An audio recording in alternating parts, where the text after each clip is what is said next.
Welcome back. Arfel got a nice recognition. The New York State Associated Press Broadcast Association recognized us with an award for Best Interview this past weekend.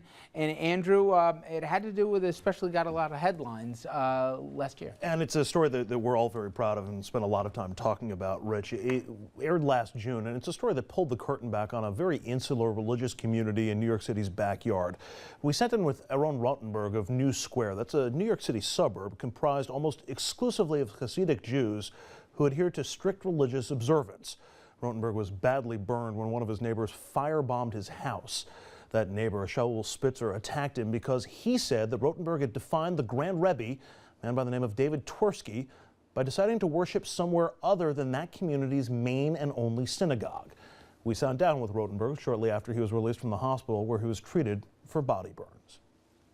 You alleged that the Grand Rebbe said he didn't want people leaving the synagogue to pray outside of New Square. Correct. Talk about what happened from the fall, obviously leading up until May 22nd. The first thing they did was smash car windows, my car windows and 4 other people. This was like a wake-up call. You're doing something wrong. Before they even spoke to us, said anything, the first thing they did was smash windows. So of course we made police report, we went to the media. That's when they started calling each and every one of us, saying that they want to talk to us, they want us to stop praying to Friedwald. Now, of course, we didn't stop.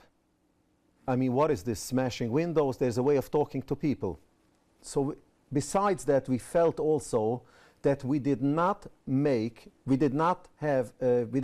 pray separate in the village of New Square. This is outside the village, about a half a mile, 3/4 of a mile outside the village. So I figured if we walk out the village, what's it bother for them that we're praying outside? I should just tell you, from someone that's not involved in the situation, I think there's audiences at home who say, this is America, you pray wherever you want. Yes. And even now, after everything that's happening, you're trying to state a rationale why it wasn't as bad as maybe they had thought.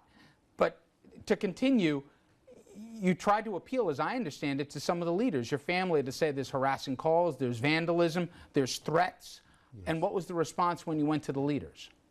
The leaders said that because the Grand Rebbe wants this enforced, they have no choice but to enforce what he wants. So they try to enforce it any way possible.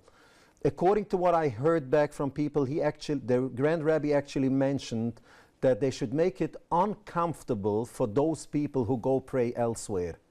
So they figured whatever is going to make us uncomfortable, that's what they're going to do in order to enforce it. Now, it got so uncomfortable, I understand it, Aaron, that over a 2-month period, you called the Ramapo police 8 times. Is that correct? That is correct. And what was the response? First of all, what were you asking the Ramapo police to be aware of and to do, and what was their response?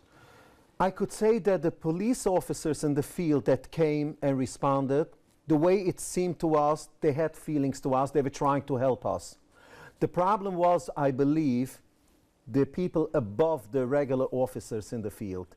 Nothing has been done. We were asking for more security. We were begging them to talk to the community leaders to find out what they can do for us, that the violence should stop. Nothing has been done. Now, it even extended to your children. You have, in addition to a 21-year-old son, you have daughters, 3 daughters, and their schooling, literally, they could no longer go to school. Talk about literally finding a desk on your front porch. That is correct. One morning, I went outside because I used to take my daughter to school every morning with my car. I went outside about 8:45, opened up the front door. We saw her desk, all her textbooks were sitting on my front porch. My wife was listening to the messages on the home phone. Somebody had left a message 5:10 in the morning. Don't send your daughter to school because she'll be suffering embarrassment. The New Square Hasidim will not allow her to be in school. People live over there like in a conscious sedation.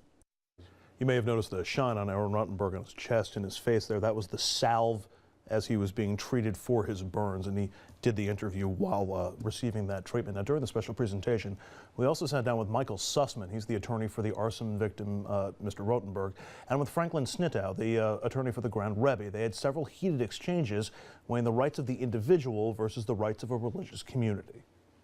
His direction was not merely make them feel uncomfortable. That's how it started in September. The direction escalated to phone calls that basically you won't have a house in 2 weeks. My client lives right down the block from the Grand Rabbi Synagogue. And they're on the same block on Truman. The windows were being smashed, the house was being smashed literally 100 yards from the synagogue.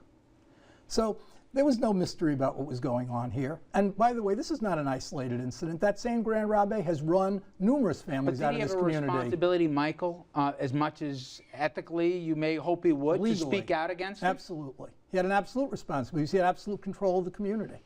Absolute 100% control of the community. And Mr. Snitow can sit and laugh, but his laughter is counterintuitive to those who understand what religious control is about in a community like this. It's a total control of community life. Mr. Spitzer never in a million years at 4 o'clock in the morning would be doing an act like this on his own. No way in the world. You know, Mr. Sussman has just given you all conclusions. He sits there and says, this is total control, authoritarian control, because he's superimposing his own, very frankly, bigotry and prejudice. The reality is, he has not alleged one fact. He's not told you, Rich, nor your viewers, one fact. Rather, well, let's start here. They lived in the same house. That's one was, fact, isn't it?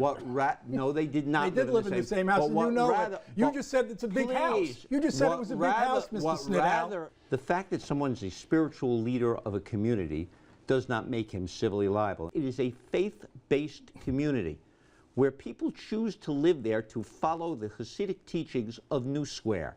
The fact of the matter is that doesn't make them automatons. It's spiritual control. It's control of the educational institution. It's control of philanthropy in the community. It's control of the government in the community. It's all-reaching control.